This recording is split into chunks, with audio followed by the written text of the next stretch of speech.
Saat gelaran deklarasi damai yang dilakukan oleh Pemkab Muratara, 38 calon kepala desa dari 50 desa penyelenggara pemilihan kepala desa serentak tidak hadir. Deklarasi damai Pilkades serentak diselenggarakan pemerintah Kabupaten Musirawas Utara sebagai wujud komitmen bersama.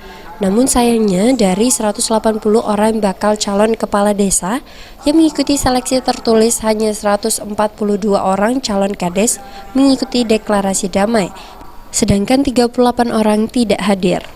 Atas hal tersebut, ini Bupati Musirawas Utara Devi Suhartoni mengingatkan kepada panitia untuk dapat memantau setiap calon kades yang tidak hadir dalam deklarasi damai dan dirinya mengajak kepada setiap calon kades untuk tidak selalu menjelek-jelekan orang lain atau kandidat lain.